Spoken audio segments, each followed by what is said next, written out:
Now, Preview Activity 1.6 Part B asks us on the axes provided to draw a graph of the first derivative, or the derivative of this function.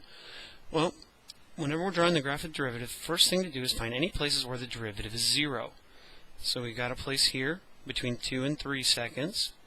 So we'll go ahead and draw that, and let's use a different color so we can see it a little bit better. So between 2 and 3 seconds, we're at 0. Right here, between 5 and 7 seconds, it's at 0. So it's always good to start with the places where it's 0 first. There's 1, there's 2, and there's a third one. From 9 to 10 seconds, we also expect the graph of the derivative to be 0. Okay? Notice it's constant during that time, so it's consistently 0. Now we need to figure out what's going on in between these. So for instance, from 0 to 2. What we see is concave up, and so we have an increasing rate of change. Looks like it's at a maximum slope right about at 1 second. Then we decelerate back to our stop. So let's get an estimate of that point there. And so what I'm going to do is I'm going to use my ruler to mimic a tangent line to see if I can figure out a slope. So what I'm going to do is I'm going to look for another nice point right there. So what I want is the slope between those 2 points.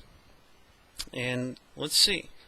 It's going up 1, 2, 3, 4, 5, 6, 7, 8, 8,000 feet in 1, 2, 3 minutes. So I've got a rate of change of roughly 8 over 3, or about 2 2/3. The reason that's important is that means my derivative is roughly 2 2/3. So let's get some values on these axes. So 1, 2, 3. So it's roughly 2 2/3. So 1, 2, and 2/3 of the way up.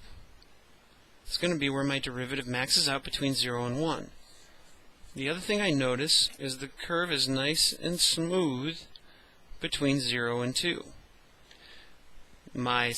Our speed increased up to 1 second and then decreased to 2 seconds. So I'm going to draw a smooth graph for my derivative that goes through that point and then comes back down. That represents our speed, or our velocity, increasing, hitting that maximum at 1 minute, and then decreasing to 2 minutes. Right? And then we stop. Now if we look, we've got a pretty similar pattern for all these pieces. So between 3 and 5 seconds, it looks like it's doing about the same thing. So it's going to hit the same maximum, and I'm going to draw a pretty similar graph, or as similar as I can draw. Same thing seems to be happening between 7 and 9 seconds, and so I'm going to draw that piece. And then again, after 10 seconds, it looks like it's happening again, and we're about out of space after that. And so there's a rough graph of our derivative. What it shows is our velocities increasing to a maximum and then decreasing back to 0.